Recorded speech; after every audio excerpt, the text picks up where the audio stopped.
photos. Des petites photos comme ça. Labeurvrac, Finistère Nord, lundi 2 décembre 2019. Comme un lundi, le matin de mon départ pour le tour du monde en bateau, je loupe mon réveil. Défoncée de fatigue, je m'extirpe de la couchette où dort encore mon mec, à 8h au lieu de 7, à la réception d'un SMS de Brigitte. On est en route avec des croissants. Pour une fois, je me fiche des croissants. Je me bouge surtout pour nous éviter l'humiliation de nous faire réveiller par les amis des parents de Martin. On leur a donné rendez-vous pour qu'ils assistent au largage des amarres. Pas pour qu'ils nous surprennent dans un semi-coma, digne des matins d'examen de nos 16 ans. Ce réveil était trop décisif. L'avoir loupé, trop injustifiable. J'ai le cœur qui bat à 1000. Je repense à mon coup de fil d'hier avec maman. Dire qu'elle m'a engueulée pour avoir oublié les médocs. Elle qui, depuis le début, trouve ce projet encore plus génial que moi. C'est magique ce que tu vas faire, ma chérie. Et d'en minimiser l'amateurisme. Vous aurez des galères, mais ça fera partie de l'aventure. Hier, elle était quand même outrée d'apprendre qu'on partait sans antibiotiques. J'ai encore 1 heure devant moi avant notre départ à marée descendante. Ça reste rattrapable. Je lance la bouilloire et déroule notre to-do list intérieurement. Rendre ce bateau présentable au plus vite. Appeler le père de Martin, médecin, pour qu'il nous faxe d'urgence une ordonnance d'antibiotiques. Passer à la pharmacie de Landéda avec l'ordonnance. Nettoyer et remplir la cuve à eau. Passer payer la capitainerie de Labeurvrac pour notre place au port. Vider la Fiat Punto de Martin et signer les papiers de cession du véhicule. Autant de détails dont n'importe qui, j'en suis sûre, se serait occupé en amont d'un départ si important. Pas nous. Ce matin, on dort à point fermé, comme si des fenêtres météo propices à traverser Gascogne en décembre s'ouvraient tous les 4 matins. Ce n'est pas pour me détendre. On est moins que des ados et pire que des imposteurs. J'allume FIP pour réveiller Martin et Tom en douceur et dépose la cafetière sur la table du carré. Patience, Juliette. Ce matin, ta vie a peut-être l'air d'un sketch qui tourne mal. Mais tu auras bientôt traversé le golfe de Gascogne en voilier et ça, personne ne pourra te l'enlever. Un peu avant 11h, on est enfin prêt à larguer les amarres. Ils ne sont pas moins de 4 à nous faire coucou depuis le ponton et 3 depuis la digue. Tous assistent à l'arrêt inopiné du moteur, en pleine manœuvre de port, sans qu'aucun ne s'en inquiète. Moi, en néophyte fragile à l'anxiété légitime, je pourrais accepter d'y voir un présage. Ce moteur n'a pas du tout été à la hauteur de nos besoins par la suite. Mais non, aucun signe précurseur de galère ne me dissuade d'embarquer. J'ai un goût prononcé pour l'aventure à l'arrache et peut-être mon couple en jeu. Hors de question de venir questionner Martin sur ce qui doit être le plus beau jour de sa vie. Je veux être forte, dissimuler le gouffre sans fond de mon angoisse. On hisse les voiles rapidement, pressés de voir les bras agités de l'ancienne génération devenir tout petits derrière nous sur la digue. Voilà, je fonce, tête baissée, insolente, relever ce défi saugrenu proposé par la vie. Je ne sais rien, sinon que je n'ai rien de mieux à faire sur la terre ferme. Plaque tout, mon amour. Je t'emmène traverser le golfe de Gascogne sans essence cet hiver. Non, je pense qu'il faut dire plaque tout, mon amour. Je t'emmène traverser le golfe de Gascogne sans essence cet hiver. Nous sommes donc en route, par un temps idéal à l'unanimité. Direction l'île d'Ouessant, que nous devons contourner par le large avant de piquer au sud. On est parti à temps, avec la marée descendante, ouf! Toute voile dehors. Je m'assieds à l'avant, au pied du mât, pour en profiter au maximum. On croise un gros bateau de pêche escorté par des mouettes aux cris stridents et affamés. Au loin, les pins qui bordent l'embouchure de la rivière de Labeurvrac, glacés de lumière pâle, se dissipent en une ligne opaque. Quelques maisons blanches dépassent par-ci, par-là. Ça faisait déjà 1 mois qu'on était installés là pour les derniers préparatifs. Petit bled à la pointe du Finistère, plus à l'ouest tu tombes, ils disent. Il y a Marielle qui tient le café du port et Monique, la crêperie, qui se sont très bien occupées de nous. Il y a un club de voile qui attire encore pas mal de vie, même en novembre. Il y a des hortensias sur des balcons bleus, des tuiles en ardoise et les longs serpents verts émeraude que les algues dessinent sur le sable à marée basse. Il y a des couples en bottes hautes qui se baladent avec des seaux devant l'hôtel de la Baie des Anges où ma mère avait réservé une chambre pour elle et moi quand elle était venue. Pour que tu prennes une dernière dose de luxe, pour qu'on dorme une dernière fois en cuillère. le festival des dernières fois. Elle avait insisté pour que Martin se faufile par la porte de derrière et vienne profiter du spa avec nous. On va aller au sauna direct. Quand vous aurez froid en quart, vous vous souviendrez de cette chaleur et vous penserez à moi. Au bout de 15 minutes, manquant d'air mais n'osant pas sortir pour ne pas la froisser, Martin s'était évanoui. On commence à s'éloigner franchement de la côte quand je réalise avoir franchi un point de non-retour. Une frontière invisible entre une réalité âgée de 25 ans, qui avait été la mienne jusqu'ici, et ce grand n'importe quoi qui m'entoure tout à coup. Je balaye l'horizon du regard, il faut se tordre le cou, et observe le mouvement du bateau sur la houle, tranquille et régulier. Je ne sais pas pourquoi, je me dis que mes affaires ne doivent pas être encore trop secouées à l'intérieur, et ça me surprend, agréablement. C'est étrange de me voir là, sur ce trismus de 10 mètres. Il a l'air si petit depuis qu'il n'est plus amarré. Moi, dont le seul cauchemar récurrent demeure l'apocalypse par les eaux. Dire que tout est dedans. Mon tapis de yoga, une tente, des hamacs, un aspirateur, des vraies petites tasses à café pour les jours de fête, en plus des tasses incassables.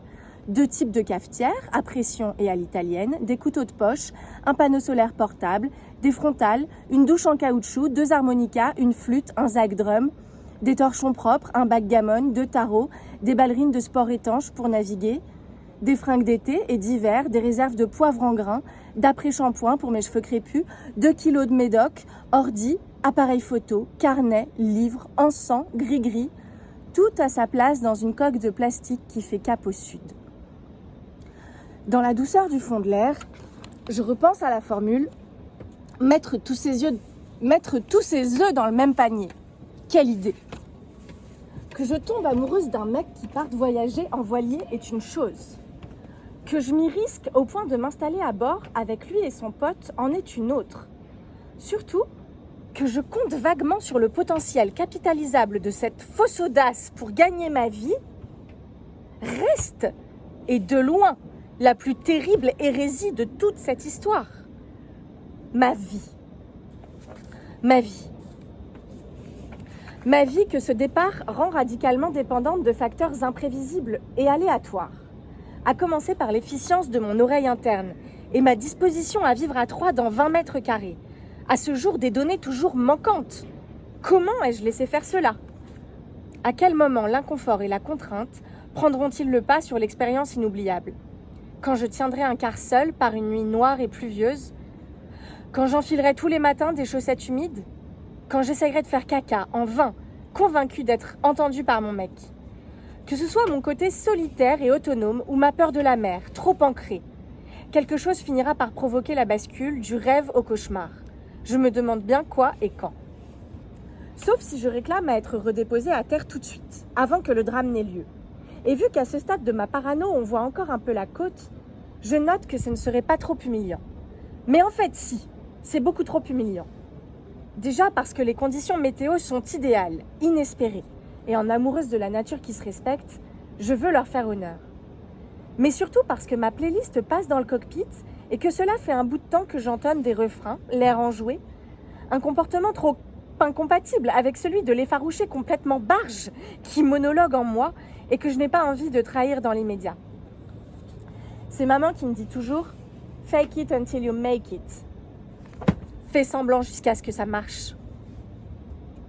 Eh bien me voici, engoncée dans ma veste de quart neuve qui a coûté un demi-smic, avec à peu près 0 idée ni du pourquoi ni du comment un bateau flotte, partie traverser Gascogne en décembre, persuadée que toute Dolce Vita qui se respecte doit commencer par là, prête à endurer je ne sais quoi, et malgré ce qu'on a pu en dire, beaucoup plus pour la gloire que par amour. Au bout de quelques heures, j'ai commencé à me détendre. Je me suis découverte sans mal de mer, très occupée à regarder passer les vagues et à fixer l'horizon. Je regarde au loin avec la tête posée sur quelque chose pour ne pas avoir à compenser le roulis dans la nuque. Je respire, ça va. Je suis sans impatience, sans volonté, sans rien attendre. Je comprends pourquoi on dit de la mer qu'elle rend humble. Elle te demande d'avoir fait une telle place pour le vide, pour au moins 360 degrés d'horizon gris clair, gris foncé, bleu ou rose les jours de chance. Rien que cela, qui ne paraît pas grand-chose, mais qui est déjà tout. Et que cela te remplisse. te suffisent, te fassent taire ou pleurer, ou ne te fassent rien du tout. Au milieu de l'eau, mon mental recule. Avec lui, ses analyses intempestives et ses tentatives de contrôle. Prendre la mer, avec ou sans la bonne marée. Avec ou sans antibiotiques. Avec trop ou trop peu de vent, qu'est-ce que j'y peux maintenant? Un état nouveau me gagne. J'accepte mon impuissance et ça me grise. Je suis fière d'être sur ce bateau. Je vais jouer le jeu. Je vous ai lu le chapitre 1, des extraits du chapitre 1. Il y a des bouts de paragraphes que j'ai pas lus. J'ai commencé à écrire ce livre il y a pile poil 1 an, en septembre dernier, quand la maison d'édition charentaise, indépendante et associative La Nage de l'Ours m'a proposé de l'écrire. Je mettais les vidéos sur YouTube et puis un beau jour, j'ai reçu un mail me disant que si jamais j'étais cap, je pouvais écrire un livre. Et moi j'ai dit cap ou pas cap et j'ai dit cap. Et donc du coup j'ai commencé à écrire. Et ensuite, comme vous savez, même si je vous passerai volontiers les détails, on s'est séparés avec Martin. Lui est remonté vers le nord, vers la Guadeloupe. Il est aujourd'hui rendu au Panama. Et je ne sais pas exactement ce qu'il va faire. Je suis sûre qu'il vous refera des vidéos pour vous raconter. Mais en tout cas, Deneb est garé au Panama. Le livre est sorti en mai. Je l'ai présenté au Festival littéraire des étonnants voyageurs de Saint-Malo. Je ressens énormément de gratitude et d'amour pour la gratitude et l'amour que vous nous avez donné en retour de nos vidéos depuis qu'on a commencé à partager notre voyage sur Deneb avec vous et jusqu'à aujourd'hui où ce voyage a pris la forme d'un objet en papier et je ressens une chance inouïe, une gratitude infinie et une chance inouïe pour tout ce que j'ai vécu dans ma vie, pour Martin, pour Deneb, à qui je souhaite toutes les plus belles aventures possibles, à l'un et à l'autre ensemble. Et si jamais vous l'avez lu et qu'il vous a plu, vous pouvez me laisser un commentaire sur Babelio, qui est le TripAdvisor des bouquins, ce qui me rend un grand service par rapport à ma réputation auprès des algorithmes des internets.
Comment faire pour vous procurer mon livre s'il vous intéresse? Le plus éthique, le plus écologique, c'est de vous adresser à votre libraire de prédilection et de lui demander de le commander. Deuxième solution, de commander ce livre directement sur le site de La Nage de l'Ours, ma maison d'édition. Donc du coup, à ce moment-là, vous allez payer les frais de port. Troisième solution, Amazon, Fnac.com.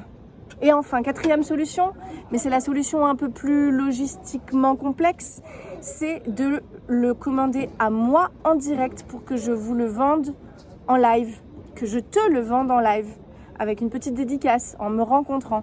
Donc ça, évidemment, je ne vous cache pas que je ne dirai pas oui à tout le monde. Je dirai peut-être oui. Je vous mets mon Instagram dans la description de cette vidéo. Je vous fais plein de bisous. Et je vous rappelle d'avoir du culot et de poursuivre ce qui compte pour vous en faisant ce que vous aimez. À bientôt!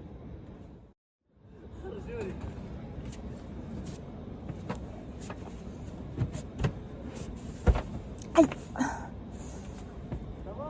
Oui, ça va et vous?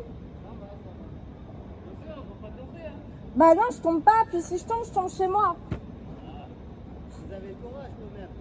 Oui? Vous avez le courage de monter tout en haut. Bah oui, ça va.